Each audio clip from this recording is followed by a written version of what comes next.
So you were saying something about allergies? Yeah. Had in counseling somebody, a small child, like about 1 year old, who had really bad allergy. And God revealed that during the pregnancy time, the child was not accepted being a boy. Parents didn't accept his gender. See, they wanted a little girl, and a boy was there. But from the moment of the conception, it is clear already who's there. It's a boy or it's a girl. And the spirit of the person knows that he's a boy. And here, from inside there, he hears these words, oh, a little girl, or we want a little girl, and we want to buy So he already knew he wasn't the right, he wasn't going to be pleasing to them. No. So after mommy goes and finds out that he's a boy, and then she cries, and say, oh, we wanted a girl, and here comes another boy. What I'm going to do with so many boys in the house, for example. And then the child is born, And this spirit of rejection from his deep inside comes in his body. Into his body, exactly. Into his body, like a rejection, reaction, and this allergy. A reaction, exactly, to the rejection. And so that then the body creates a defense mechanism to react to everything. And then fear and rejection. And so then everything is a danger. See, from medical point of view, allergy is when a healthy immune system thinks that something is a danger for the body, and with all its mechanisms starts rejecting that. That's exactly right. Enemy.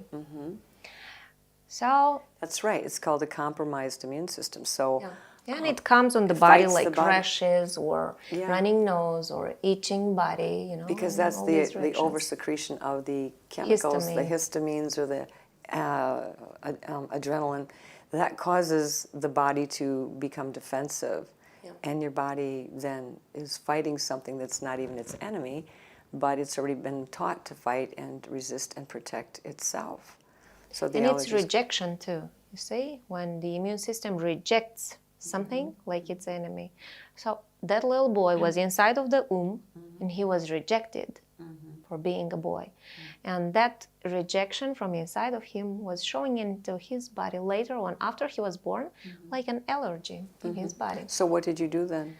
Just parents repented for not accepting God's gift, not accepting child gender, and they repented of this. They broke the power of the words spoken over this child.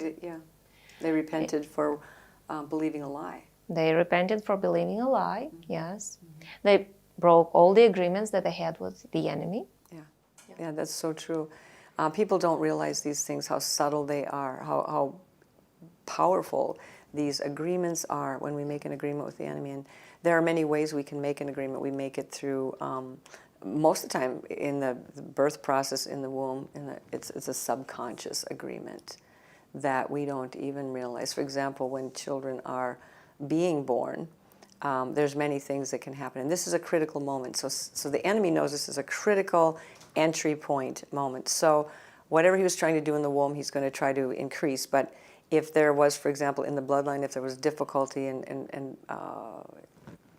those bloodlines, with giving birth, or cords wrapped around the neck, or difficult labor, or whatever, any kind of danger, the child is exposed to that spirit of death and that spirit of fear. And so they begin to make agreements with what they're experiencing, what they're feeling. So we make a lot of agreements based on what we're feeling. So if they're feeling endangered and very vulnerable, like they're going to die, they begin to be apprehensive. For example, if a child is born with the cord wrapped around their neck, as they're trying to be born, they're being pulled back. And that creates a strangulation that makes my life is hard. Anything I try to do to go forward, to make my life work, to do what I need to do here, I'm cut off, I'm pulled back, it's difficult. So they begin to believe life is very hard, and it doesn't work. I try hard, but it doesn't work. And so that's one experience children can have in the birth process. And so that sets up a pattern a subconscious pattern in their life. That pattern, it operates like part of the programming in them from that day forward. And so now when they're going to school, they try hard in school and they get set back and they can't do the homework or something gets in the way. When they get a job, the same thing. In their marriage, the same thing. It's always try really hard. I'm giving it my best, but nothing ever works. So you have these, I can't make it, I'm not going to make it, and all of these things just begin to set up the pattern that begins to control the person. And they don't realize it because it's there almost from the beginning, so they don't recognize it. Yeah. So that's why Jesus came. He Yeah. said, I came to set the captives free. And he came to break all the chains. Yes, yes. And the thing is too, parents are, oftentimes they come and they want to do something to help their child.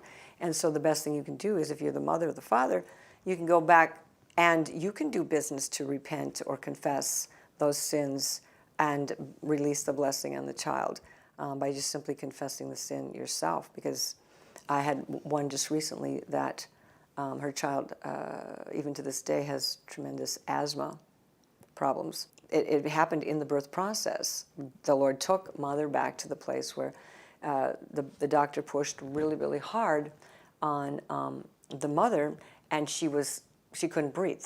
She was suffocating herself. She could not breathe, and that spirit immediately passed into the child, and now the child gets the asthmatic attack and thinks they can't breathe. So when God showed the mother, we went back, and with the mother's authority, we broke that spirit and commanded that spirit of suffocation, asthma, death to depart, and we asked the Lord to heal. And so we're believing that that's going to pass now back to the child. We ask for that deliverance to also affect the fully grown child.